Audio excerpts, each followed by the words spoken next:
April or Maria, you ready? Yeah, so Cameron, go ahead. I do, and I am. All right. The Electrologist and Body Art Practitioners meeting is now convening at 10:02 a.m. on November 9th, 2020 at the Health Licensing Office in Salem, Oregon, sort of, by telephone call. I will now call roll. Cameron Straub, present. Matt Holmes, present. Lisa Chambliss, Present. Stephen Wolf, Present. and Aaron Solomon. Present. Members, when you wish to make a comment, state your last name and you will be called on by the chair. For the record, audience members are asked to email April Fleming with your first and last name when logging into the public conference call. Public interest parties' feedback may be heard during the public interest parties' feedback period if indicated on the agenda. Everyone is asked to use appropriate language, manners, and protocols when conducting board business. The meeting is now called into order. Good job, Cameron. So first item is approval of the agenda. If nobody has any issues with the agenda, then somebody needs to, other than Cameron, needs to make a motion to approve the agenda. I move to approve the agenda. This is Matthew Holmes. This is Aaron Solomon. I second. Cameron, you have to do a roll call. Oh, yeah. Let me go back to my other one. Cameron Straub, you prefer an aye for this, correct? Either a yay or a nay or a yes or a no. Cameron Straub, yay. Matthew Holmes? Aye. Lisa Chambliss? Yay. Stephen Wolf? Aye. And Aaron Solomon. Yay. Excellent. So the agenda is approved. Next item is approval of the 2021 chairperson.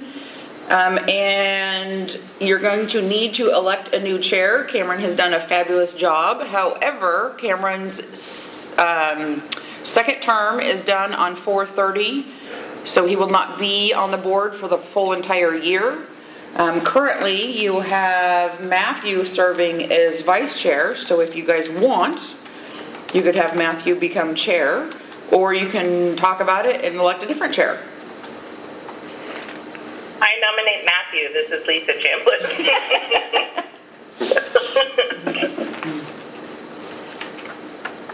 This is Aaron Solomon. I second.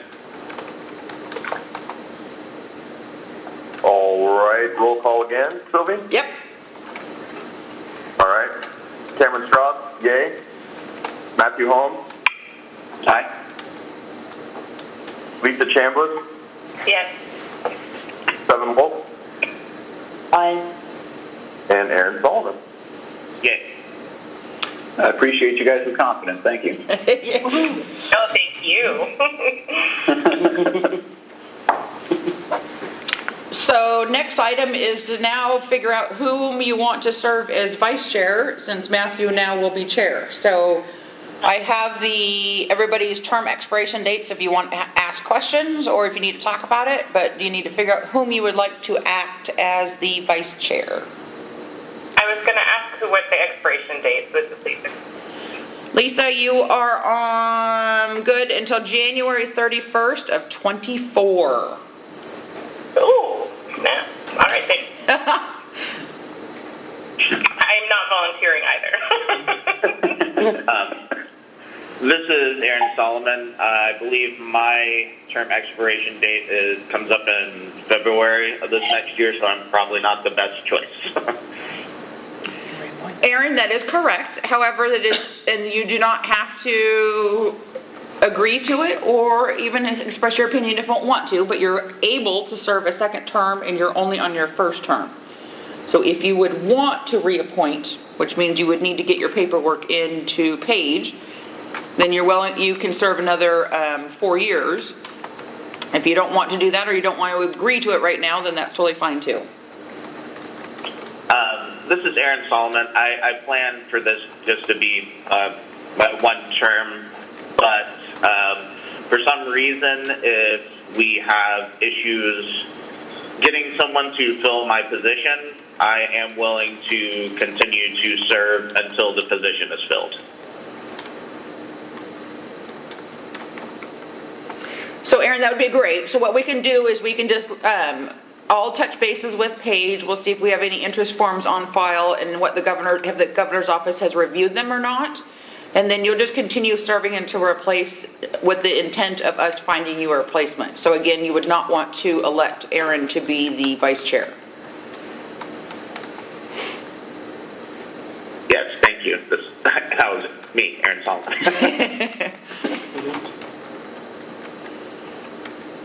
So that pretty much leaves you down to 7. I was just going to say. What do you say, How do you feel about that? What is entailed in to be a vice chair? This is Sylvie. If for some reason Matthew cannot participate in the meeting, then you would basically read the scripts and run the meeting, such as what Cameron is doing now. It's basically just to step in anytime Matthew is unable to. Also, if there's any questions that Bob may have regarding practice standards, you may get called from him. But again, that would not be you running a meeting. That's more of just communicating with Bob. But those are usually about the gist of it. Okay, I'm available for that. Yay. Well, this is Matthew Holmes, and I vote for 7. This is Aaron Solomon. I give that a strong second. This is Cameron. I not only agree, I will call roll. Cameron Straub, yay. Matthew Holmes, Aye. Lisa Chambliss, Yes. Evan Wolf, Aye. and Aaron Solomon.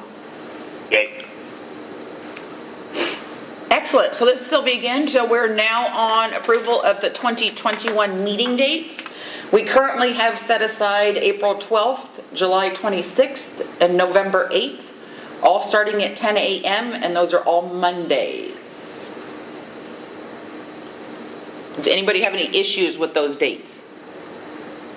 No. Matthew Holmes, I have no issue. This is 7, looks good. Okay. We don't always know, like, when you guys have association, not that associations are actually meeting right now because of COVID, but we just don't, we always do tentative dates not knowing when there's any kind of big functions or anything. So we can always change it later if something comes up, but those will be the dates that we will, as long as you guys do a first and second and voted on them, then we will get them set on the books, but we can always adjust them later if we need to. This is Cameron. I'll second Evan's first approval, and of course, they look great for me, except for the dates that after my term expires. Okay, so Should we, Cameron, you can't do a first or second. As chair, you can't do a first or second. Fair enough. This is Matthew Holmes. I move to approve the schedule. This is Aaron Solomon. I second. And this is Cameron. I will call roll. Cameron Straub, yay. Matthew Holmes, Aye. Lisa Chambliss, Yes. Evan Wolf, Aye. and Aaron Solomon. Yay. You guys are whipping right through this. We're going to get done way earlier than we thought. All right, so now we're on the Administrative Rule Schedule and Rules Advisory Committee. So Sammy is here in the room, and she'll have some information for you. But it should be in your packet. There's a rule schedule, so this will go out where permanent rules will become effective December 1st of 2021. It kind of talks about some bullet points of what you guys have talked about in the past on what decisions you would like the RAC. So we're going to have a Rules Advisory Committee. They're going to meet and kind of go through some things, and these are bucket list items that Sammy has had, and so now she's ready to start working with the group to get this going. The other thing is she wants to make sure that you guys talk about how you want the committee to be comprised of. She gave a suggestion there, but that's where you guys need to talk. But Sammy, if you want to add to what I just said. Yeah, when I made up the schedule, I had asked Maria to put me in a second date, and she did, so you would adopt rules on July 26th, and I could have them in place by September 1st. So that's just a change, and we'll still follow your current plan for meetings. So, I did plan for 2 committee meetings. I don't know if that will be necessary. And then I gave the highlights of bullets where I have information, but there could be things I'm missing. So that's why I put that the board may determine additional subjects for revision. So that's where you would give me more information, or the RAC can bring up other information. But basically, we need to add in dates for the curriculum was required for every field of practice. That's something Corinthia wants done, and it's the lawful way of doing it. So we're accepting something at a date and it can't change. Looking at specialty piercing and the program requirements, and there's just some cleanup that needs done there. For licensing and exam, continuing education, this is from Callie. She wants to do it more as fields of subject matter rather than saying you can get this continuing education on all these places. She'd rather have it as just a subject matter, and this is how many hours you need. So that will be a big one we'll look at. Electrology has gone through some pretty big changes on their practical exams, so we'll be looking at that information, and then just updating safety and infection control standards. Those are the things I have, the big ticket items. There are other ones, I'm happy to put them down. Basically, when you do rules, it can be any rule that we want to open. Okay. And then, This is Matthew Holmes. It looks like I'm seeing a typo in the dates between the rule-making, planning, and scheduling and the actual dates for the board meeting. Looks like the board meeting's on April 12th, but in the rule-making, planning, and scheduling list, it says April 5th. yeah, it's April 12th. Cool. Thank you. Sorry about that.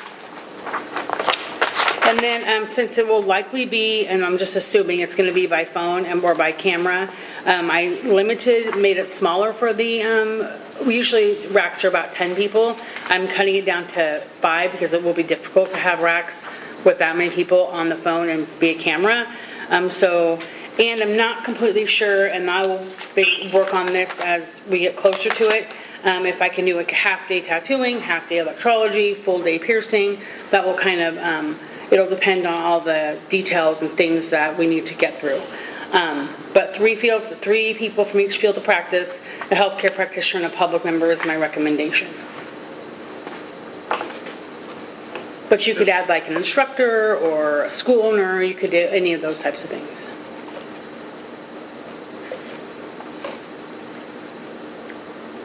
Or leave it up to me. So, this is Aaron Solomon. Sorry, are we supposed to be making suggestions for RAC members right now? Sure.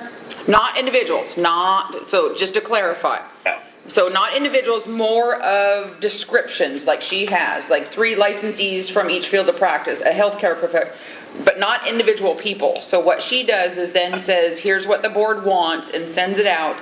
Whomever is interested then would apply. And then we want to make sure that that person doesn't have any unresolved or outstanding disciplinary action. And so we do a few little, what we call sniff tests on them before they get added to the, but that's what we're asking for, is more of a category, not an individual. This is Aaron Solomon. Thank you for the clarification. I think that, at least speaking as a piercer, how Sammy was saying 3 piercers, field of practice, licensed body piercing technicians in Oregon, that the suggestion of having 1 member of the public, I don't see how more heads can hurt, especially having somebody that's in the common kind of not on the technician side. That I don't see that hurting, definitely 3 practitioners sounds good to me. This is Matthew Holmes. I think it looks good as well.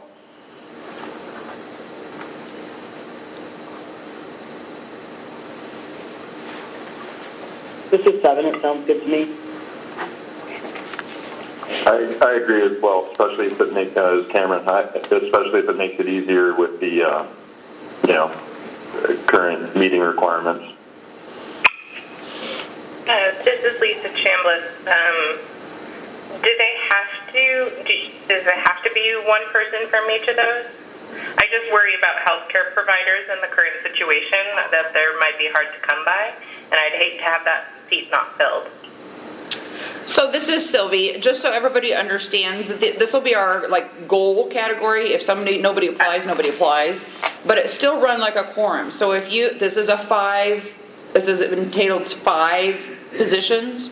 So as long as you have 3 people, not that we would only want 3, you can still meet because one of the positions can be vacant. So if we have a hard time finding a healthcare practitioner, they can still meet. And then we could then maybe call on you, Lisa, to have some questions. Again, these guys are just going to make recommendations to the board. The board then gets to make the final decision on, all the verbiage and whatever the committee comes up with. Perfect. This is Cameron. I agree with what you just said and your concern, Lisa. Maybe if we can't find one, it goes to a, proctor, supervisor, higher level piercer or tattoo artist or whatever it may be. Yeah, I was going to say, can you do an or, like a healthcare practitioner or supervisor? So this is Sylvia. When you say supervisor, what kind of supervisor are you talking about? A supervisor for somebody who does body piercing? Well, for example, that would be one. But as someone who's a proctor or supervisor or instructor, something just to level up from just a practitioner. So how about a healthcare practitioner or a school owner or school School owner or supervisor. That would work. Since Pierce And we'll has try no for a space. healthcare practitioner first, because that's our goal, is to make sure that, but we can also, we can also hold off on a few questions and say, the group couldn't come up with an answer on this, and we can actually reach out to like the Board of Nursing also and ask them questions, so. Because we have relationships with them, because we have to work with them for advanced aesthetics. Okay. I can also try to be available as needed. All right, so Sammy's nodding her head. She's giving you a nonverbal yes. So she's nodding her head and writing things down. But if you guys are okay with this, somebody needs to make a motion to approve the amended, and use the word amended rule schedule and advisory committee.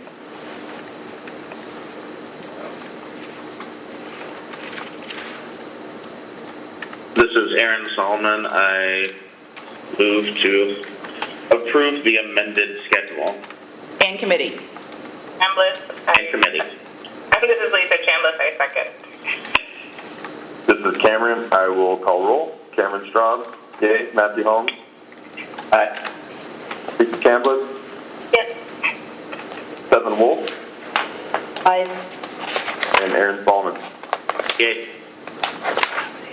All right, so let's move right along. We're on item number 3, reports, director's report. So, a couple things. We are currently closed to the public, so you cannot just walk in here. You have to have an appointment.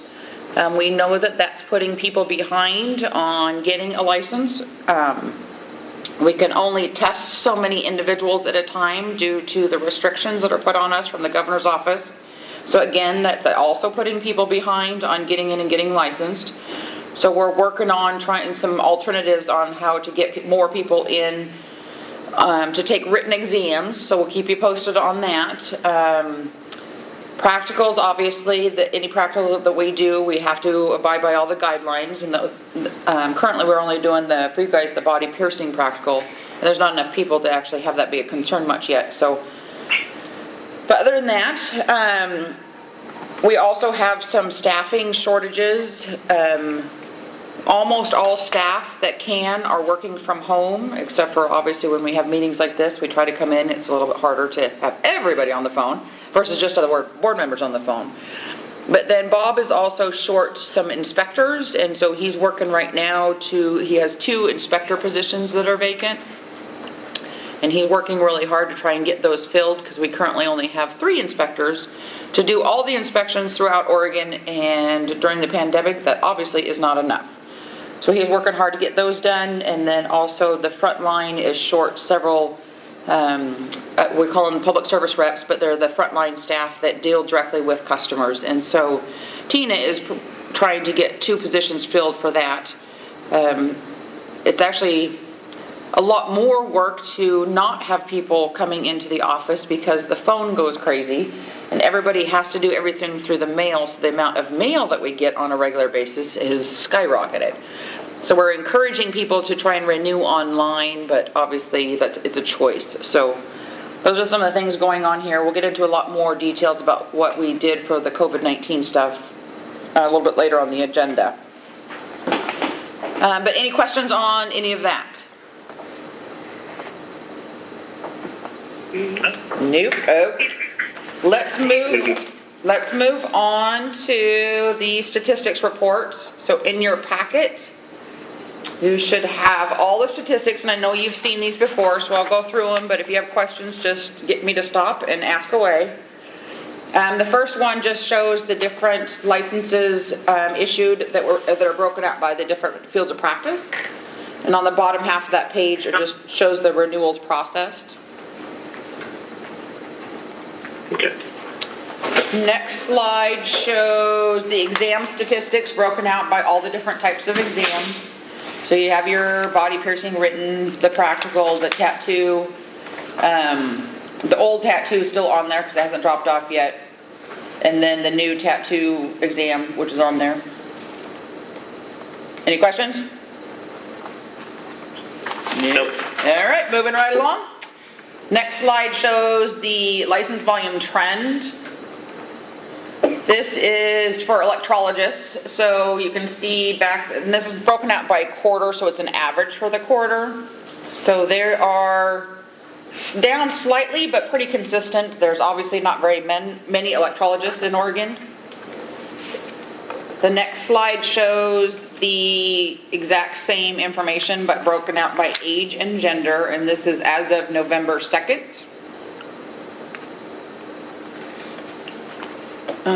Next slide shows the license volume trend for tattoo artists over time. So you can see there, it has grown. So on the average and our fiscal years are always weird compared to everybody else. So when it says fiscal year 21, which is over on the right hand side of that slide, quarter one of fiscal year 21 is July, August, and September of 2020. So I know it gets confusing, but our years are a little bit different than everybody else's years. So on average for the quarter, you're currently at 1,434, which is fiscal year 17. So quarter one would have been July, August, and September of 2016. You had roughly 1,034. So continuing to steadily grow over time. Next, So this is yes? Cameron, one quick question. With the test results for the new test, are we happy with that percentage? Is that within the acceptable range? I think it was 66%.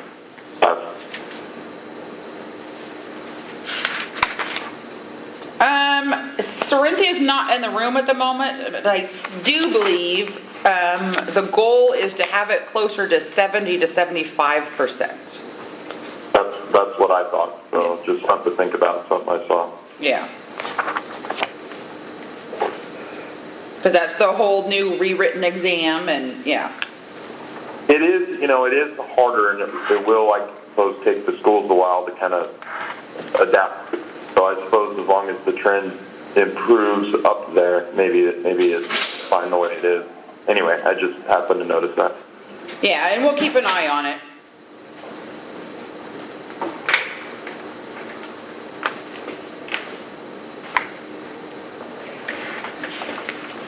Okay, so back to the tattoo trend. So after the tattoo trend is the same information broken out by age and gender.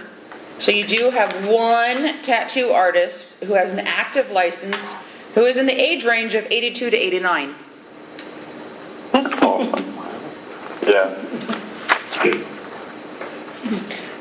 Next slide shows the standard body piercing. And the standard body piercing license has been in place long enough now that your license volume trend line looks very stable. Because as those of you who've been around long enough, you knew it was really high and then dropped down, but now it's stable when we changed all the requirements for the standard body piercing license. And then the next page just shows those same individuals again, broken out by age and gender. You do have 3 piercers who are over the age of 66. or 66 or older. Guess I'll rephrase that. Next slide is the earlobe piercing, and as we know, this is not a long-term license that individuals get, so it kind of, the line is always kind of skewed, but on average, for roughly about 130-ish. And as we know, like I said, these are individuals who don't necessarily do this for a long period of time. And the next slide will actually show you why. So the next slide shows again, age and gender. You can see the vast majority of these individuals are 25 years or younger.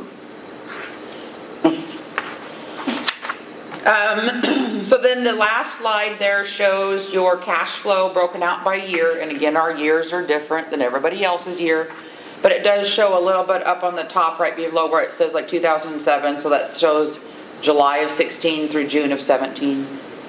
And then down on the grade area and down towards the bottom of that shows the percentages that are broken out by the different assessment rates. So every July 1, we try to reevaluate our assessments based on how many boards and programs that the office has in it, and of those boards and programs, what services in the office they use. So you can see down at the bottom, like where it says shared assessment, that percentage changes over time. The other thing that we take into consideration is how many individuals hold a license in that specific board or program. So those are the things that go into the effect of changing that percentage rate. So currently, you guys are paying 3.331% of shared services. Shared services are anything that goes towards all 16 boards and programs, such as rent and utilities and some of the staff that work on all boards, so like me and Bob and Tina. And then you have your small board assessment. That is individuals who work on small boards. Small boards is considered anything other than cosmetology. And then examinations. Examinations is done out by how many exams the office administers to each individual board and program. And then inspections, you know what inspections are. Inspections are the inspectors that go out and do inspections. Cosmetology obviously pays for a vast majority of that, but this board pays the 13.161% of that. Any questions on any of that stuff? This is Cameron. I know in the past you've talked about how much money you'd like to see in there. When it does get high, like I think it was around 2012, we were kind of high. We found ways to help out artists. You know, I think we did the books, and one year we had free licensing, you know. Is there a point when the account gets high enough where we maybe drop some renewal fees or licensing fees, or what's your thought on that? Sure. So we have to look at the office as a whole, all 16 boards and programs that are in the office, and the office as a whole, and the amount of expenses that come in to be a part of the Oregon Health Authority. So if you look at your expenditures, you don't want to look at the column, the 2021, because obviously we're not far enough into that year to really make a difference. But if you look at the difference in expenditures going from 2017, 2018, 2019 to in 2020, you can see the expenditures keeps going up, and that's where it costs us as an office, costs us more to be a part of the public health, which is part of the health authority. And so those expenses keep going up. And so it's not just you guys, it's all 16 boards and programs. So we currently have the Board of Cosmetology and Respiratory Therapists and Polysomnography. Those two boards have fee increases that are going into place. They have to go before the legislation and get ratified, which means being voted on by the legislators, because our expenses keep going up. So until we can get everything stabilized, we can't do any adjustments of any fees. So those two, they're called policy packages. Those two packages will go before the legislation, which starts in February. And so we'll know more, I would say by the end of June, because session usually is done about June 28th-ish. I don't have a calendar exactly in front of me to know exact dates. But we'll know more about the office getting, quote, stabilized by being part of the Public Health and Health Authority. And then we will be able to have discussions about reducing fees for boards that have too much cash flow. Does that help? Yeah. Okay. This is Cameron again, and this might be a silly question. Maybe I'm just not reading it right, but as the expenditures keep going up and revenues keep going down, why are we seeing this growth? Well, your revenues, 2018, so the difference between, if you look at revenues, the revenues line there in 17, the difference between 17 and 18. 18 is when we offered all those discounts. So you're going to have that, it's kind of going to look skewed because you don't want to look at 2018 because that's when we did a whole bunch of discounts to lower the revenue. So if you look at 19 and 20, you still are bringing in more revenue than you do have expenditures. So that's where we need to start lowering fees and start getting things to align, because the ultimate goal is to have the same amount of revenue and expenses, but we haven't been able to get a good handle on our expenses because of all the assessments that come from being a part of the health authority. Okay. And there might be a whole lot more that comes out of that conversation with the legislators, because cosmetology is our biggest board, and they have not had to raise their fees since 2012. And in 2012, we were the independent agency, and so their fees set in 2012 were enough to cover the cost of us being an independent agency. And mind you, they're our biggest board that we have. So some of those conversations may lead to some other things due to the fact that it's costing us more to be a part of the health authority than it was for us to be independent.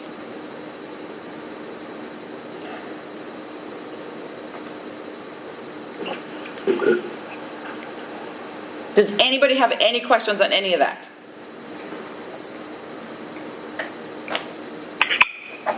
No, I'm good, thank you. Okay, you guys are an easy group today. Okay. Not that you're not always easy. Sorry, I didn't say it that way.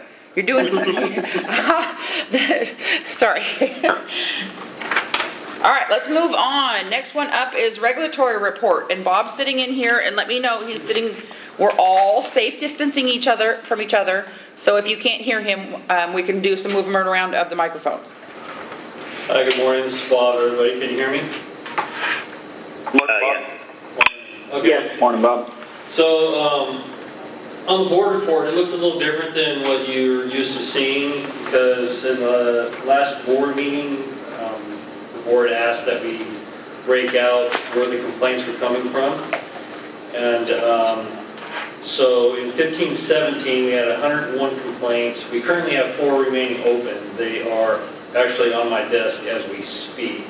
And then you can see below that biennium, the vast majority of our complaints were unlicensed. People tattooing without a license. And most of those that are open are just those complaints themselves. In the 17-19 biennium, we've had a total of 92 complaints. We have 16 remaining open, 76 are closed, and again, you can see the vast majority were unlicensed tattooing complaints. And So this is Sylvia, it's not just tattooing, it's just unlicensed activity. So it could be unlicensed tattoo or body piercing? it could be. Okay. Thanks for clarification for asking that. And yeah, Sylvie's right. And then currently, we've had a total 71 complaints received, 38 remain open, 33 are closed, and again, unlicensed activity is quite a bit. Does anybody have any questions for Bob?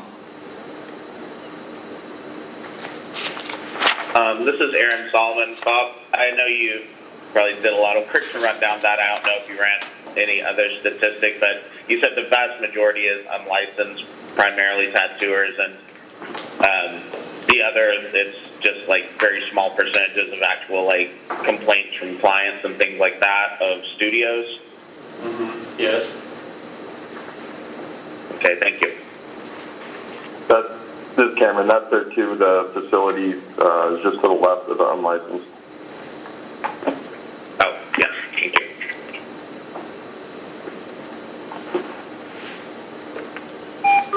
All right, any other questions for Bob? All righty, we will move on. So in your packet, under policy, and then it goes to body piercing examination dates. So we currently have 2, this is for body piercing only, we have 2 exam dates picked out, March 15th and October 18th. We decided to only do 2 because we're not getting enough individuals to warrant having them quarterly. However, if we do get enough people in between, so say between March and October, if we have a whole bunch, we have enough people to justify doing a practical, we'll add another one in there. But as of right now, we're only going to plan for March and October because just there's so few individuals who are coming in and getting the license. Does that make sense to everybody? Yeah. Somebody have a question? This is Aaron Solomon. So, just out of curiosity, what would be the metric to throw in the third one? How many people would have to have interest? I would say probably 4.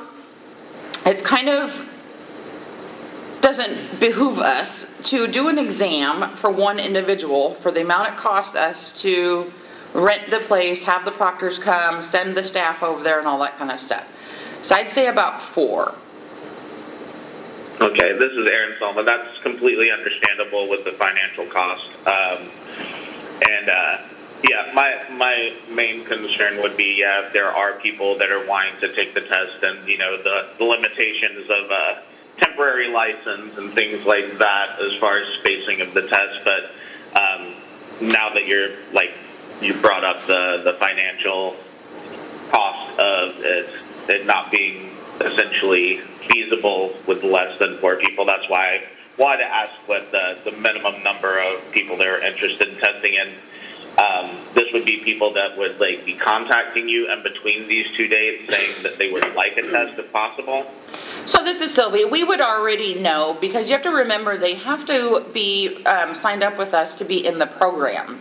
So it's not like there are schools to where we don't have record of or know whom is going to be graduating because we don't currently have any body piercing schools. So we already know who's going through the program and and we kind of know, so we're in tune with all that's going on at the same time. Does that make sense? This is Aaron Solomon. Yes, that makes total sense. More actually, that actually brings up a good bit with somebody that is enrolled in the program and possibly completing their training. More kind of what I was thinking is the reciprocity pathway, people moving in from out of state, that kind of thing. Do reciprocity body piercers have to take a practical exam? Yeah, no, I know that they do. I was just saying if somebody is not in the training program, I guess they would apply, they would have the application in for reciprocity, and then that would also add to the number of people that you knew would be wanting to take the practical, correct? Correct. And also, usually what happens, if somebody's coming from another state and looks out on our website and goes, oh my God, you're not having it until October 18th, well, because then they'll call us. And then we can talk to them about, well, we've got, 3 people, we need 1 more, are you willing to do it? We can pick this date. So we're flexible. We just want to make sure that it's posted out on the website that these are our 2 set in stone dates. We have no issues doing others in between there if we have enough people that, that need to do it. That's great. That was really my main question is if there, what the specific need and methods of contact and things like that would be, finding out if you needed to throw in a third in the middle. Oh, absolutely, yeah. And, and that's, our goal is to be flexible. It's just getting it set in stone of, here's what it is. Just because we had so few individuals this last year that it was pointless to do the quarterly one. Because then, the place that we rent, they have to be prepared for us to come in on those days and can't use their space for anything else. And so that's kind of where I came up with that idea. This is Aaron Solomon. That's completely practical and understandable. Absolutely.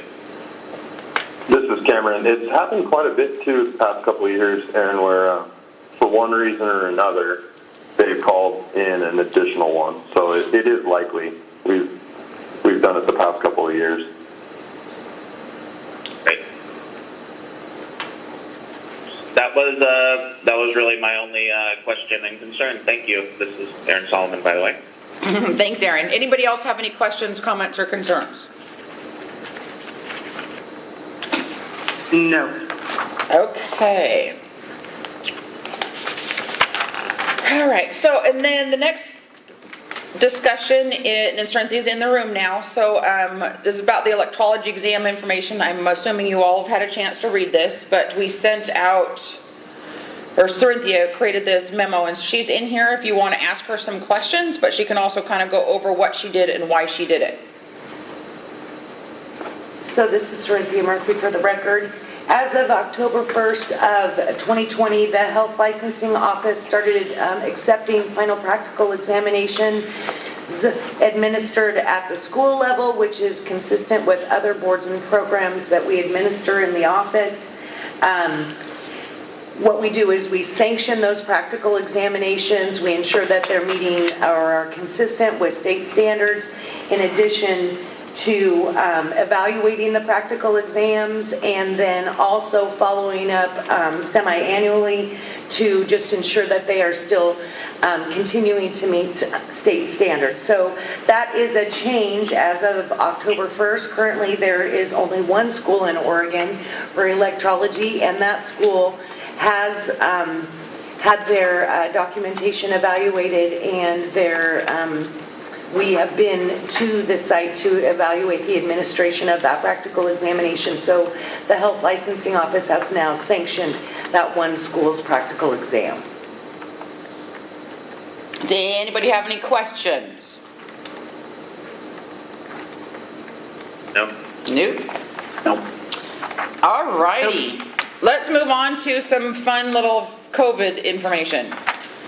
So in your packet, it should say COVID-19 update, and then it says compliance with state of emergency, and then it gives all we did was put in just the rules so that you guys can familiarize yourself with them. But most of these rules are written in the office's rules, not each individual board, because all 16 boards and programs need to abide by these rules, not just, like you guys as a board.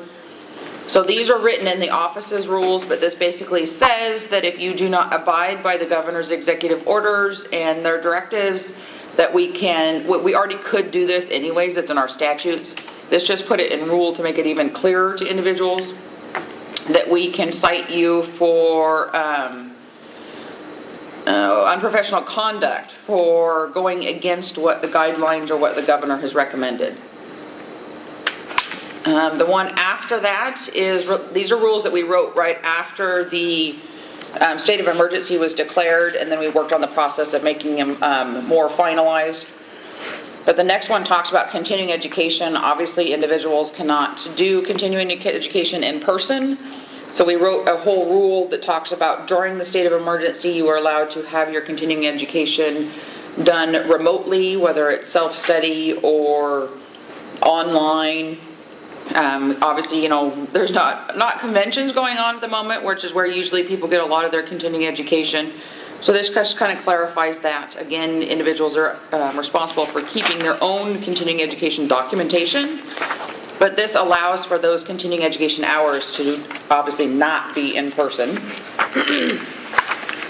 And then the next one talks about late fees, and this makes it very clear you had to be current and active as of the date of the emergency, which was March 8th. So if your license was inactive at that time, you do not get the discounted late fee. You had to be active at that time. And then the late fee is for those who were active as of that date. If they become inactive anytime during the emergency, the late fee is only $1. And then, is there any others in here? Nope, there's no others. Any questions on anything to do with COVID-19, any of the rules that we wrote for COVID-19? I know there's some, you guys, all three fields of practice fall into the personal services guidelines. So I know those came out a long time ago in order for us to be able to open up into phase 1. So hopefully you're all familiar with them. If not, they're out.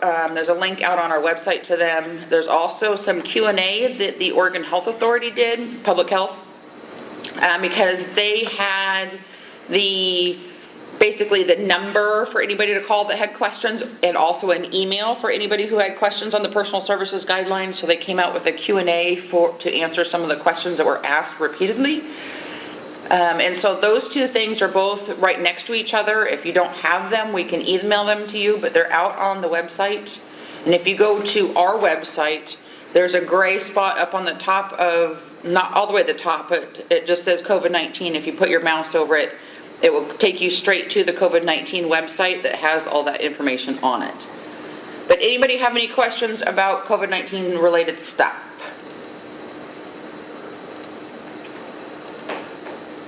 You guys are gonna be done way early. Jeez Louise. Okay, so this is where it's gonna get interesting. So we are on item number 4, unless somebody wants me to stop. Are we okay to move on? Okay.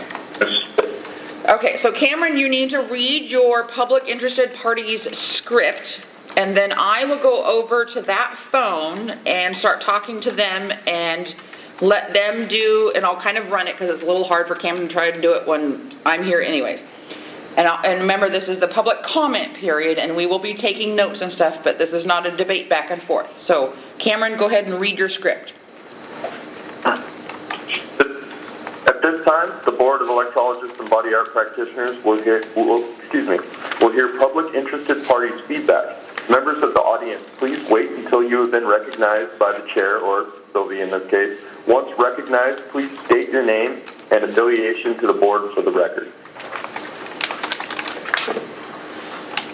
Okay, so public members who are on the phone, you can go ahead and unmute your phones now. Now would be the time if you would like to make a public comment. Is there anybody on the public phone who would like to make a public comment?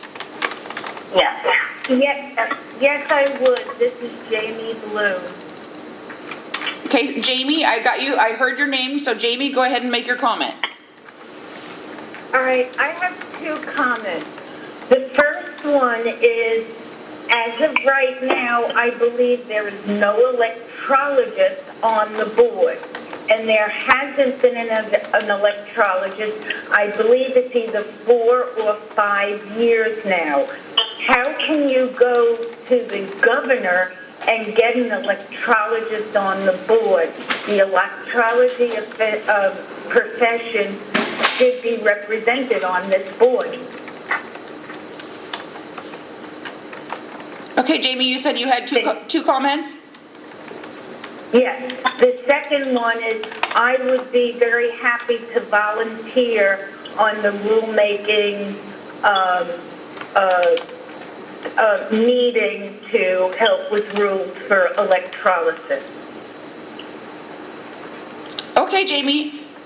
Is anything else, Jamie? No, that's it. Okay, does anybody else on the public phone want to make a comment? Yeah, Aaron, I'd like to. Oh, geez. Everybody was talking at once. I do believe 3 people that tried to... Go ahead. You can go first if you'd like. I'll hold on for a second. I'm Billy Wood from Adorn Body Art. Thank you, Billy. Who else was on the phone? Sheila? Sheila, you want to go ahead and make a comment? Yes, I have 2 things.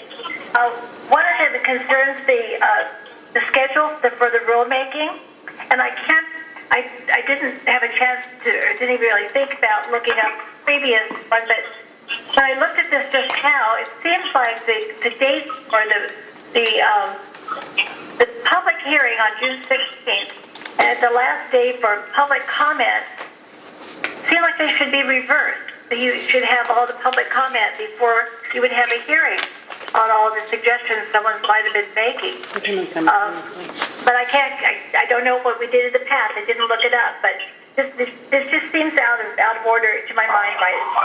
I wonder if you could, just look into that. So the hearing is public comment. So any comments that the public wants to make have to be done prior to the end of public comment. So the hearing is for people who want to do a verbal comment versus a written comment. But you have a hearing on the 16th, and the last day for comment is June 28th. Yes. So you won't get all that public comment before the hearing unless you Hearing is reverse over for the the- dates. No, the hearing is a verbal public comment period. So it's where people want to speak versus doing written, but it is still considered public comment. Okay. Thank you. No problem. Go ahead. What was your next topic? Oh, well, I had corresponded with Savencia about the electrolysis exam, and everything is pretty clear on how you're handling with the Pathway 1. We're dealing with the Oregon school. There are several things that they come into play about Pathway 2. I believe after corresponding with her, it could probably best be handled in the rulemaking sessions. Dealing with students that would come from unlicensed states or a school that might not have an exam, is how it would all be handled. I think there are lots of different possibilities, which may be not as interesting for us too often because they may be dealing with states that are farther away that we normally don't get licensees coming from. They usually go to schools that are closer, say from California. But it might be things to consider. But for your information, I did hear that the school in Oregon has taken electrology off their website because they're not scheduling any electrology classes this coming calendar year. There hasn't been enough either interest or do they have enough space with COVID, with the other two programs they run, to have enough space for the third program to be running. So I didn't know if you knew that or not, but I heard that something. I had a conversation with somebody who answered the phone. It was Ryan. He wasn't the director of the school, but he gave me that information, and that definitely mentioned that, hey, it's even on the website. Okay. That's all I had. Okay, thanks, Sheila. And Billy, did you want to go ahead? Yes, I have a question about regarding apprenticeship program. We currently have an apprentice, and we had contacted you about rolling over their training program because of COVID, which seems to be working out okay. My big question is, how do we, in the time of COVID and when they have to see many services, especially things like oral piercings and septum, where most shops aren't doing any oral piercings or stuff like that, how do we go about that? Like, is that going to be, can that be stricken from the course if we have to wait for them to actually see that many services and perform that many services for them to actually get licensed? So this is a public comment period, so if you have questions about a specific applicant, you're more than welcome to call the licensing manager and she can look through a specific case with you. But this is more above a public comment period for the board members. So is there and the board members, it's not a question, answer. Licensing. Yeah, I suppose I'm not looking for an answer so much as, with the COVID-19 pandemic, I think some of those rules for apprenticeships and things should probably be looked at because of that difficult challenge of doing on-demand services during a pandemic and teaching somebody how to do that. Yeah, no different than continuing ed. Needs a provisional ruling. Okay, we heard you clearly, Billy. Okay, is there any other comments that you wanted to make? This is Dessa Fury, and I have a comment. Sorry, what was your name again? Dessa Fury, no relation to the board. Sorry, did you say Jessa? Can't tell if you're on speakerphone, but Jessa? Desta. Oh, Desta. Jeez. There's a lot. No, there's a lot of echo, Desta. Go ahead. Yeah. Sorry, I was kicked off the phone. I'm wondering if there is going to be, so following up on Billy Wood's comment regarding that provisional licensing, similar to what you're doing with the continuing education, something that takes into account the fact that getting somebody on their pathway to their career is being hampered by safety and the current provisions. Secondarily, I would like to ask whether or not the packets that were provided to board members with the statistics that you were referencing will be available to the public. All board materials are posted out on the website. Beautiful. I believe that is it. I made some notes, but I cannot find the third question. It's okay. Billy, you got cut off. Did you have something else that you wanted to say? No, I think that's got it for me. Okay. I would say, final question. Sorry for whoever was trying to bump in. I remembered what it was. What is the process by which a interested public member can be part of the board, seeing as we have members coming up as soon as February? So if you're interested in being a board member, you can email any of us and we'll get you in touch. But Paige Sims usually is the one. But there's the interested parties, or not, sorry. The board member appointment is all done through the governor's office. So officially it's on the governor's office website, which might be a little hard for you to find because it's not the most easiest thing. So the best thing is just to email one of us and we can get you the packet. Beautiful. Thank you. You're welcome. Does anybody else on the public? Sylvie? Yes. Sylvie, this is Jamie Bloom. You never answered my question. What is being done with the governor's office about an electrologist getting on the board? I do not know off the top of my head. I would have to reach out to Paige and the governor's office to see what is going on. But as of right now, what the governor's office is currently focused on is board members who are Senate confirmed, because as you know, the Senate doesn't meet on a regular basis. So they're working on Senate confirmation because the Senate, I do believe, is meeting either at the end of this month or at the beginning of next month. And so they're trying to get all the Senate confirmed board members appointed because they're all throughout the state of Oregon, not just the ones that we currently have. And soon as those legislative days are over and they do the Senate confirmation, then they'll go back to working on the ones that are not Senate confirmed, which these board members are not Senate confirmed. But I know that that's what their focus is right now, but I also do not know how many interest forms or if there is any interest forms that the governor's office is looking at. Okay, it's just very upsetting to me that there is not an electrologist on the board for so many years. I hear you. All right. Hey, Sylvie, this is Paige. Did you want me to chime in on that with the interest forms for electrologists? Sure, Paige, go ahead. I didn't realize you were on the phone. Okay. No, yep, I'm here. I just didn't want to cut anybody off. It's difficult with the phone. We currently don't have any electrologist position or interest forms. I've reached out to a few different people. I know Jamie and I spoke previously at one of the in-person board meetings ages ago, it feels like now, but no one has been interested in serving in that position. So I currently don't have any, and neither does the governor's office. Perfect. Thank you, Paige. All right, this is Jamie again. You might reach out to a Lacey Keenan. So Jamie, can you, let's not give public information on this because this is a public meeting. Do you mind just emailing or getting in touch with Paige and giving her that information? You got to remember this recording goes out onto the website and anybody can listen to it. So I would prefer not giving public information out or non-public information, personal information. Fine. Can you give me Paige's email? I can email it to you. We'll email it to you. I don't want to do all this personal information out on to a public meeting. So, is there anybody else on the public phone that would like to make a comment? Yes, my name is Kat Pitkin. I would just like clarification on what the fiscal year is. Sure. So for state government, a fiscal year, so we are currently in the 2021 fiscal year. That fiscal year starts July 1 of 20.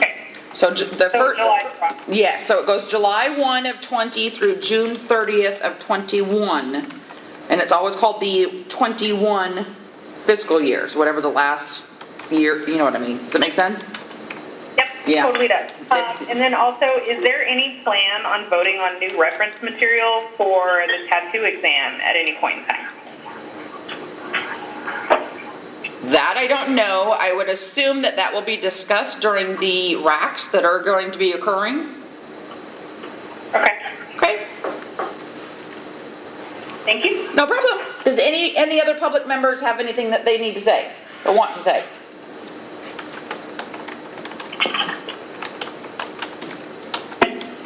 Okay. All right, Cameron, we're back on to the regular board meeting. We are on item number 5. So in your materials, everyone, and Matthew, you can discuss this more, but this was a placeholder. Matthew wanted to make sure to have this discussion on the phone. So you see a little email in there from Matthew to Sammy just saying that he wanted to discuss this. But Matt, you want to go ahead?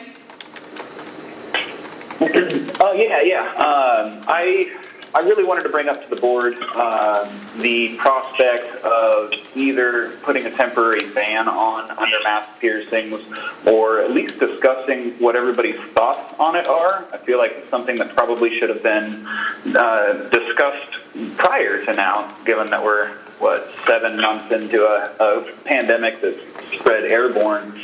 I know that most shops, or the vast majority of the shops that I've talked to, are already not doing under-mask piercings.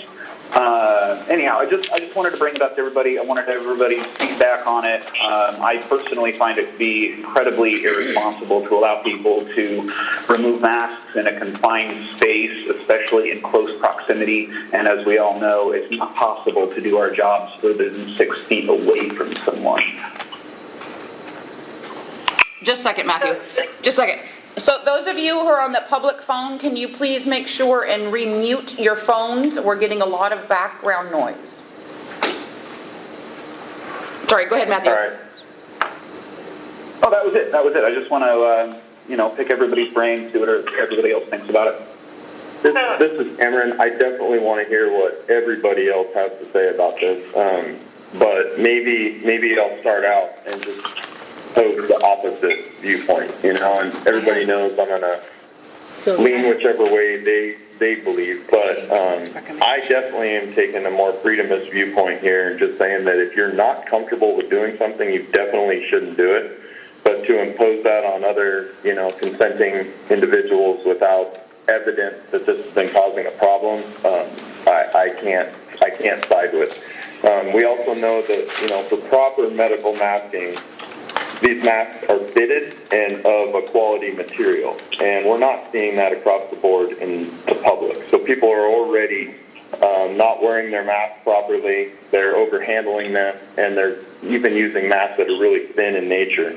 When you couple that with airplanes, restaurants, electrology, laser hair removal, salons doing facials and makeup, barbershops doing mustache and beard trims, we're seeing numerous personal service activities across the board that are allowing this sort of exception or contact, and to limit us, without doing it across the board, I don't think is really fair either.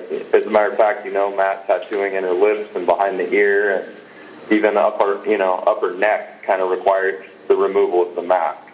I would even go as far as to say that if I spend a whole day within a couple feet of someone tattooing them, we have been thoroughly exposed by whatever. We're sharing the same air, even if our masks are being worn properly.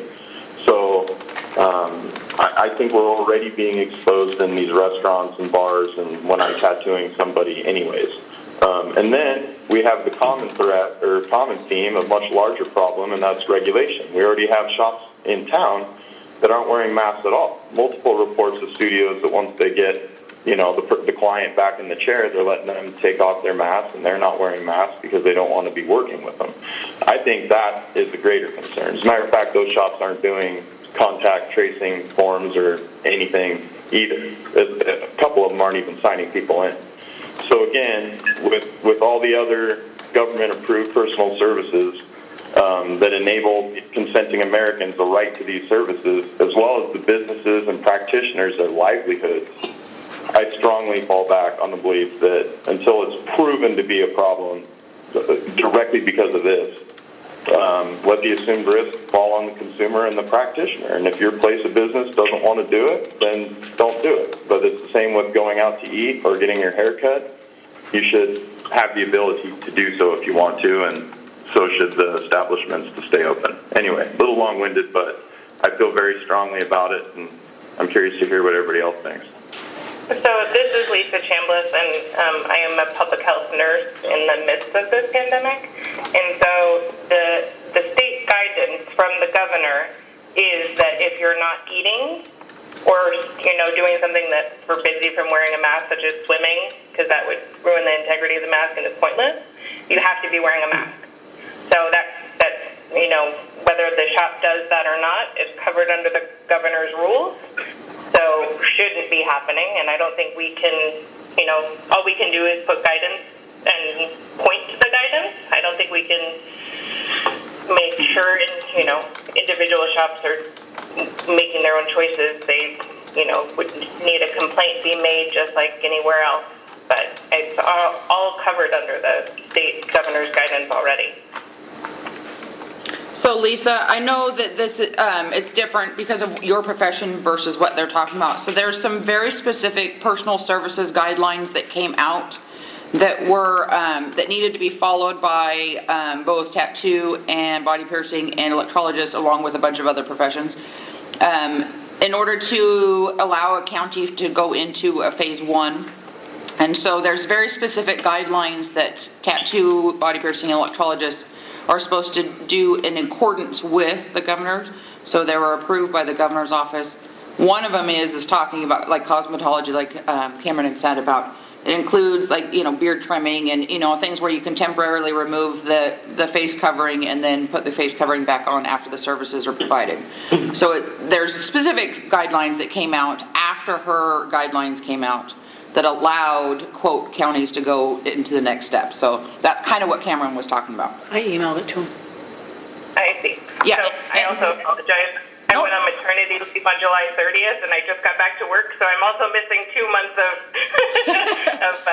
of guidelines here, and things move quickly, so thank you for the update. Oh, no problem. There was a lot of changes that were occurring really quick.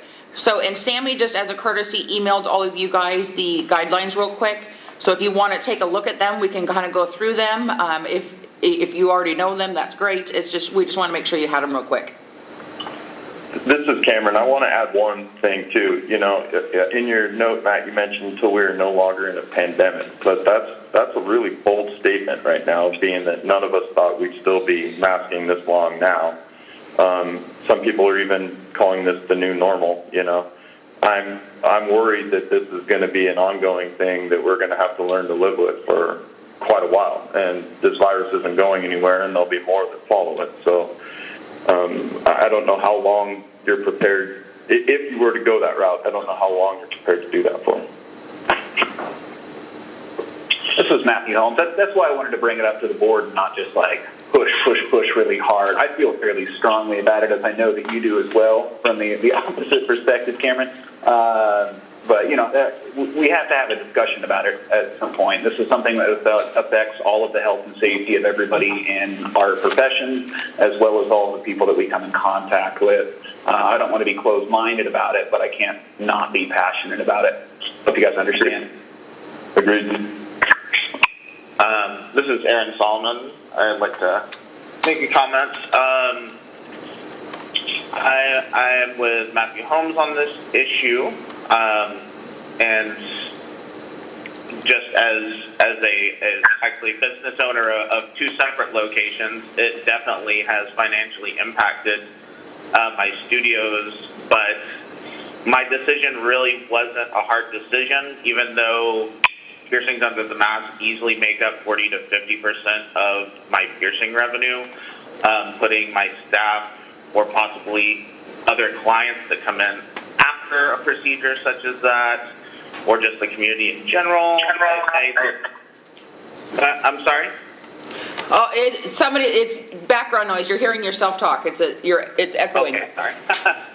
Okay, and where I left off was with the numbers as high as they are and continuing to rise, especially in the most populated counties where there are the most body art facilities, possibly at least having some kind of leveling situation, like possibly temporarily taking things like, piercings under the mask and mustache and beard trims and things off of the service menu until numbers significantly lower, possibly towards, a separate phase of reopening or something like this. Like I said, I personally am feeling the financial impact of it. I completely understand why studios would want to, or, maybe even feel like they need to offer these services to stay in business. For me, reading through the temporary rules put in place for personal services, everything made a lot of sense up until it said basically, and I'm just giving really broad strokes and paraphrasing here. I'm not reading directly, but all clients must wear a mask at all times in the facility. All practitioners must wear a mask at all times in the facility while giving services. And then there's that one little, well, unless it's a service that requires temporary mask removal, and for me that just, personally didn't make a lot of sense. It's like, yes, definitely we need to wear masks. We need to wear masks. Well, except for this one thing, and when you're going to be, a foot or two away from somebody's face, one person is partially or fully unmasked, and even if it's just pulled down, over the nose, obviously your nose is still connected to your lungs, and we all know basic facts about COVID at this point. It would be a situation where if you wanted to possibly put in some, well, you should at least strongly recommend kind of situation, a filtration system that completely turns over the air within X amount of time limit before you have a new client enter the room where another client previous to them. And my main concern when making this decision for my studio, because by far it was not an easy decision. Like I said, it highly impacts us financially. Nostrils, I think every body piercer probably in the world would agree, are the most popular piercing and where we get a ton of our revenue.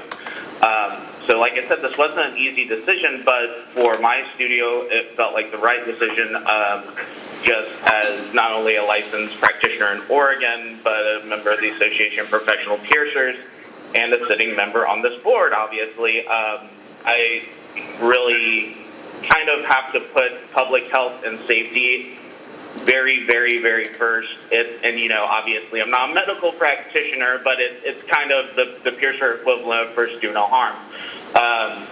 And that's kind of my opinion on it, that possibly at this point it might not be I don't know, like I said, I have no statistics of who's been contact traced back to what or anything like that behind it, so I can't throw hard science. It's really just the way that I've always approached being a body piercer, and my professional ethics of just trying to provide the absolute safest, lowest risk procedure possible. And right now I think we can all agree that COVID-19 is a huge risk. I think that pretty much wraps it up, and sorry if I got a little too passionate. I like to get passionate about what I do, which is obviously why I'm a member of this board, but yeah, that's what I had to say. Thank you.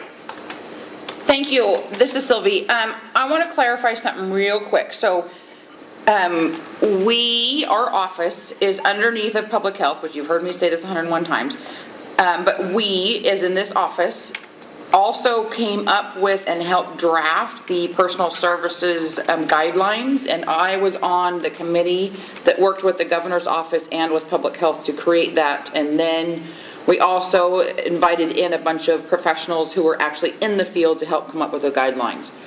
And so one of the things that public health is doing the contact tracing. And as you know, the governor has come out with some new guidelines that will go into effect on Wednesday for 5 counties and potentially other counties as their case numbers go up. If they knew that, because they know where, they have a feeling of where, because they're the ones doing the contact tracing, they have a feeling of where these cases are coming from, and that's what these new restrictions are going to go into place on Wednesday, attempt to address. They do not feel currently that the increase in cases are coming from personal services. Otherwise, we would be working on new guidelines now. So they are doing contact tracing as much as they can for people who are willing to give their information. And so they're working on that. And had they felt that either hairdressers or barbers or tattoo or body piercing, anybody like that, was the issue, then we would immediately have new guidelines for personal services. So I just want to let you know that we are always watching that and keeping monitor of that. But we do not currently have any record of any outbreaks based on personal services that has become an issue. So, again, I made that just as long-winded as you guys did. No, just kidding. 7, is there any, we haven't heard from you yet. Is there any comments that you want to talk about on this? I would love to. I am also a business owner and a member of the agency and sit on the board. And being a business owner, it is a rough hit to take not doing oral and nostril septum piercing, though I have also made that choice to not offer that in our studio because of the risk involved in it. The piece about face coverings and whatnot, we do send out a COVID protocol that to every client who walks through our door of our expectations. And if they can't follow those expectations that we have about not touching the mask, wearing them appropriately and wearing the appropriate mask, then they can't come into our studio because we don't want to put ourselves at risk or our other clients at risk or their families. But that's something that we take we take into consideration. We don't want this spreading any further than what's already happening.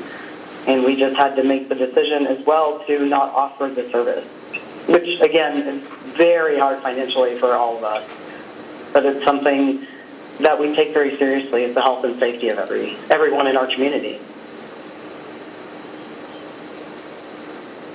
Thank you. This is Aaron Solomon. Can I make just one more further comments? Absolutely. Yeah. And Sylvia, I appreciate you letting us know, the actual statistics and how things are kind of shaping up, and that makes a lot of sense. And it's the type of thing, like I said, I didn't have any numbers like that in front of me that obviously the governor's office has access to, and I am the first to, adjust as, following up with what is actually statistically happening for sure is very, very important, and what can actually be proven. We believe in science. That being said, it's for elective procedures such as a nostril piercing or a septum piercing or a tongue piercing or a lip piercing. Like I said, it's really a lot of popular piercings that a lot of our studios are not offering right now by choice, obviously. But yeah, it is an extremely elective thing, and that's why it wasn't hard for my studio to kind of make that call. Because the last thing that we would want, because our careers, at least the ones of us that really care about what we do, like I said, it's really kind of the clients and by extension the community's health and safety first and foremost, and then you get the other stuff. So just imagining, a studio possibly becoming a vector in the community, it was enough to take that financial hit.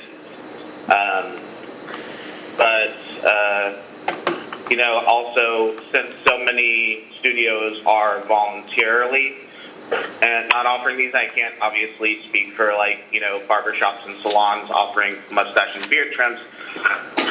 Since there are probably a number of those studios as well not even offering, that could possibly lead to obviously much lower numbers for personal services as well.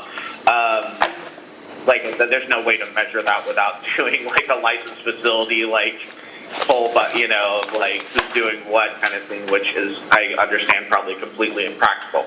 But I just wanted to add in that little bit of that little other X factor that so many studios are not offering these, could possibly probably also be leading to why you're not getting a bunch of cases traced back. And the studios, hopefully, that are obviously taking all the precautions that they can. But, you know, honestly, at this point, I wish us all the best of luck, and it's really just, I just want everybody to be safe and us to all make it through this is really what it kind of boils down to. And that will be my last long-winded comment, I promise. Thank you. You're fine. So, sorry, this is Lisa Chambliss again. I was just able to read through that. Thank you for sending it, Sammy. I have just a couple questions. How long does it take to do a facial piercing? Roughly, how long would somebody have their mask off? This is Matthew Holmes. That's actually quite the variable. It would depend on how the individual practitioner is dealing with it, whether they're allowing the individual to take the mask off as soon as they go into the workspace, or if they're trying to limit it specifically to the time frame of the procedure that would require it. Depends on the client quite a bit as well. Some people are a little nervous. Some people are a little all over the place, or however you want to look at that. So that time frame could literally be anywhere in the 3 minutes to 20-minute range. And I've had some of those procedures rock closer to 40 minutes, but that doesn't necessarily mean a mask would be off that full time. That's an enormous variable that would be really hard to quantify. So, I mean, currently we consider a close contact within 6 feet for greater than 15 minutes cumulative. So, you know, 5 minutes here, 5 minutes there in one session, up to 15 minutes. Being that this virus is primarily spread via droplets, it makes me also very anxious to be in somebody's nose or mouth. And so we can, I mean, within 6 feet, but there's also the other added, you know, segment of or in close contact with somebody's secretions. And the sneeze possibility.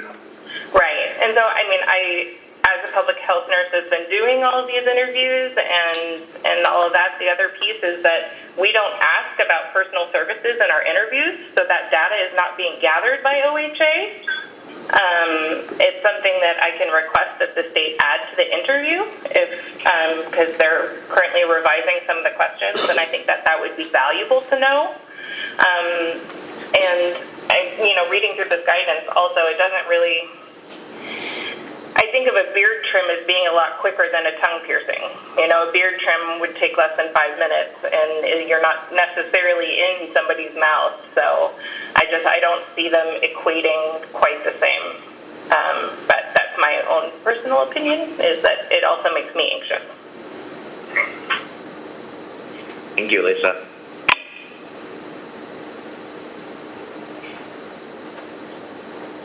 This is Seven. This is Matthew Holmes again. Oh. Go ahead, Seven. I think, you know, with, I don't know how many of you know this, but for those of you that don't pierce, but when you are doing a septum or a nostril, it's a pretty common response for clients to sneeze because of the activity that's going on within the mucous membranes of the nasal cavity. So it's it can be very likely that someone would sneeze due to a septum piercing, due to a nostril piercing or high nostril piercings. It's not uncommon for that to happen, and for that risk, for those droplets to be aerosoled into a room or a space is very likely. Yeah, all in all, I just really think it's not a good idea, but I don't know what kind of authority we would have if we just put a strong recommendation out there. I don't know if you could make a rule or a temporary rule quickly or not, or how that logistically works. So this is Sylvia. I can answer that real quick. So we cannot write a rule that is more detailed than the governor's directive or the personal services guidelines, because we don't have the statutory authority to do that. They do. So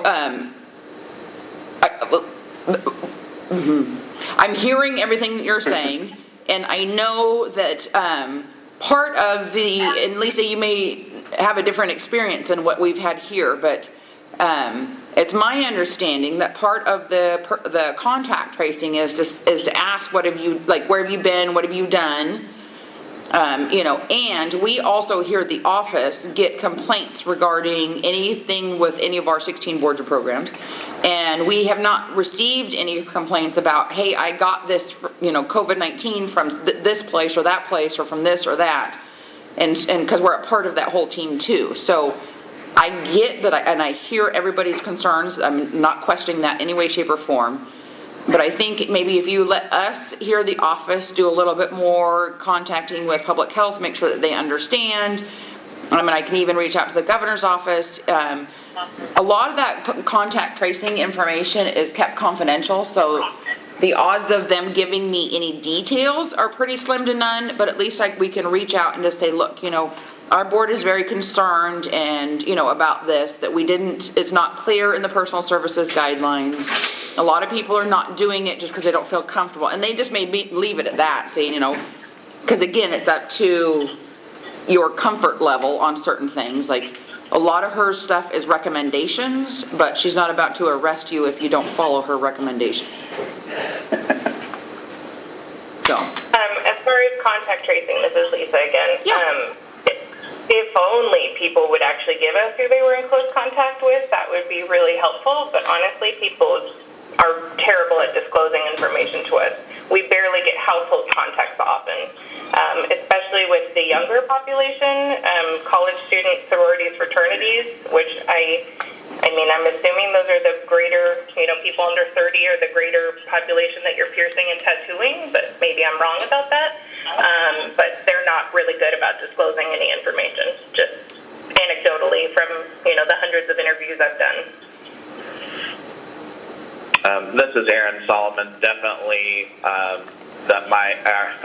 at least our studio's target demographic, you could say, or like the majority of our clients fall between the ages of 18 and 35, which, as Lisa was saying, are kind of that probably like college age to young adults that unfortunately probably have a lot of other things going on that is probably the reason that they tested positive, such as going to parties and going to bars and not being careful about, distancing or masking when they're not drinking and things like that.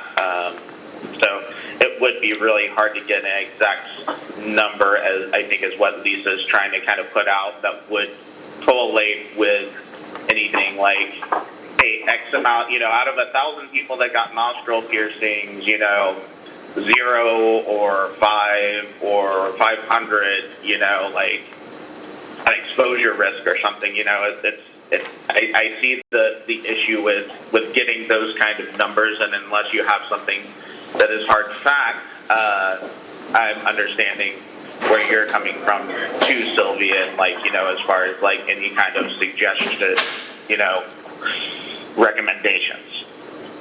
This is Cameron, but what you would be seeing are waitresses, waiters, cosmetologists,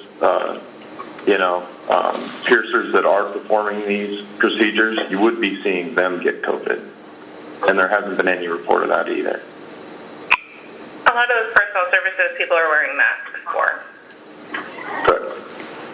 Well, exactly that. But they're in, what I'm saying is those people are all in the presence of people who are unmasked. We'd be seeing stewardesses on planes having higher cases of COVID, and waitresses, and people doing these mustache trims and hair removal, and piercers that are doing this. And there hasn't been an uptick there either, at least one that we're aware of. Yeah, this is Aaron Solomon again. Yeah, and I understand, what you're saying there, Cameron. There's definitely no, hard number, that's, you can say this is from this and this is from that, and it's not showing that, there's a huge uptick of piercers in Oregon, specifically piercers that are offering these, I understand that actual hard numbers, there's probably about no way to get a good count, but obviously it's not showing up specifically as a vector at this point. The reason that, once again, studios like mine and Sevens and many other studios is that we just want to be extra safe and just not take any risk, basically. I agree. I do agree. I just see it more of a freedom and personal choice for consenting adults, and not. I'm going to bring another one into it that we know is not really elective. It's more a necessary thing. But hygienists and dental practitioners are another one that, again, aren't that they're needed, right? So obviously they're not going to be elected to have to stop doing this. But if this sort of proximity issue with the mask off was a huge concern, we would be seeing more hygienists and dentists and people that are forced to be in that situation contracting it as well. So they're fit tested for N95s and have much more thorough PPE, so that's not a sound comparison. Good point. They're wearing their equipment better, but you would hope that practitioners doing piercing would be also, than the lay public anyways. This is Aaron Solomon again. Yeah, hopefully we would hope that. Unfortunately, yeah, it's not something that drawing a parallel between a piercer and a dental office. I think there are some parallels there, but in a lot of ways not. As Lisa pointed out, the amount of regulated specific, like top of the line PPE, air changing kind of filtration, even the crazy like air suction thing that they like put above like a patient and stuff. Now I've even read where there's like disinfectant fogging happening between like dental patients and things like that. So I think that there's not a real direct parallel there with what a medical professional is required to do and currently doing, and what body art professionals are currently doing. Just because I know personally, if I could afford all that stuff that they're doing, I definitely would. But just that one machine that you would like put over somebody's face that supposedly sucks up most of the aerosolized stuff that's like popping off, like those things are many thousands of dollars. You know what I mean? Like I can't like afford these crazy like disinfectant like foggers, like, and I can afford like good quality PPE, but I have to feel like not the same upper echelons that like medical professionals have. Well, first of all, have access to. Sometimes it's just, I'm sure that you could all speak to this, just even finding gloves these days, and it's a battle, and finding those to even be slightly affordable is a battle, much less like completely disposable like gown or air removal system or something crazy like that. So I can see where there's some parallels, but I don't think that that's a very exact like mirror image. You know what I mean? We've also seen several outbreaks in dental offices.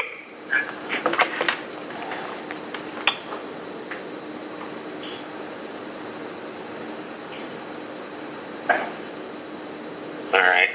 This is Aaron Solomon. I think at this point I've definitely made my point. I don't know if everybody else feels that way. This is Lisa. I like Sylvia's suggestion of just bringing it to OHA and the governor's office's attention, because we can't make a rule change. So, I mean, we can all share our opinions, but I think that the most effective thing is just Sylvie bringing it to OHA's attention that the board has concerns. Agreed. Okay, I will. Wonderful. Yeah, this is Sylvia. I will definitely do that. And Bob and I will both reach out to our contacts and have as much discussions as we can so that they're aware. And like I said, the instant we know that something's personal service related, they're going to contact us. So, because they're going to want to change whatever the guidelines are, because those guidelines are posted everywhere, including mainly on the governor's website. So obviously if the governor wants to change something, she'll want us working on them again. So, but I will definitely reach out. We'll both reach out and talk to whomever we can, make sure that people are aware of what your guys' discussion is. Also, quite relieved that you don't have a ton of cases there leading back to body art facilities. That is a little truly wipe the sweat off the forehead thing, which is nice.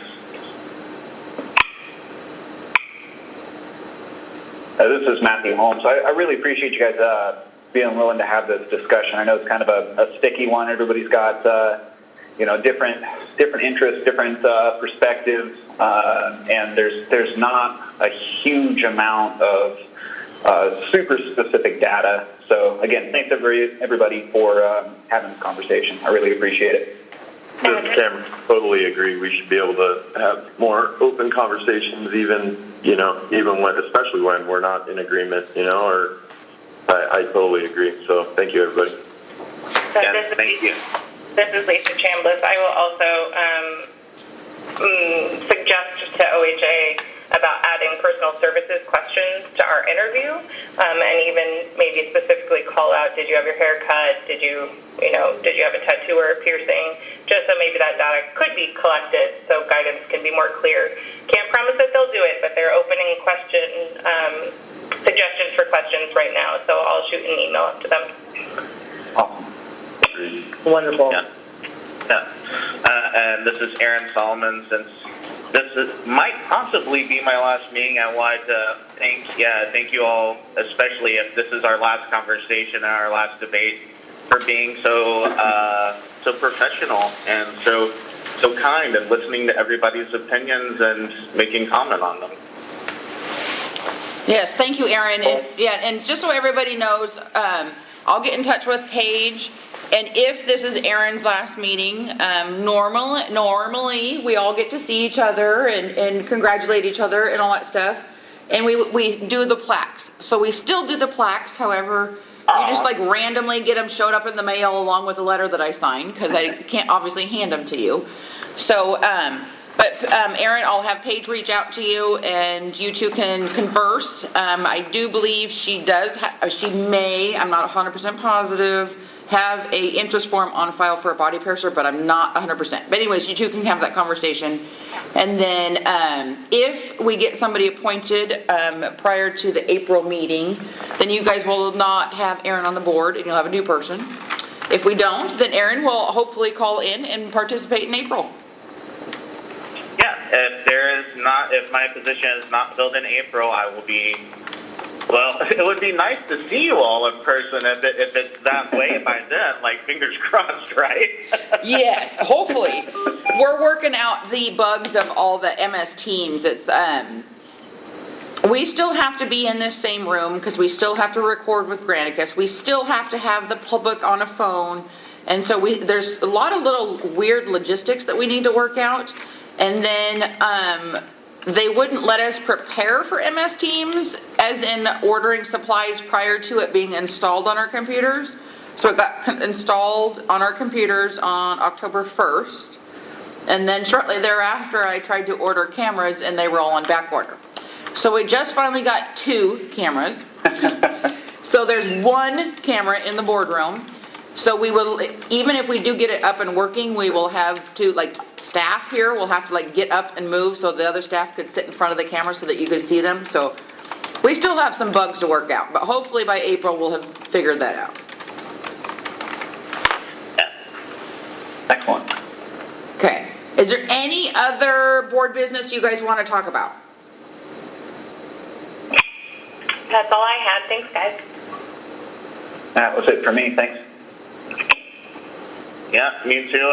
And once again, thanks again. If this happens to be my last board meeting, I want to thank you all, and keep up the good work. I've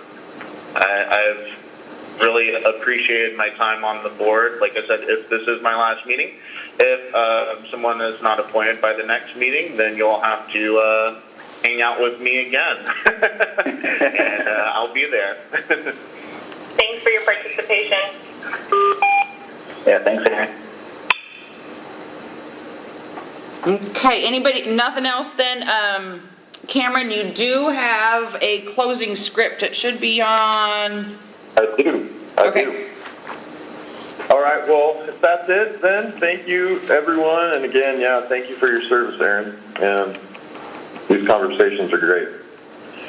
Everybody have a good day. The Board of Electrologists and Body Art Practitioners meeting is adjourned at 11:41 a.m. November 9th.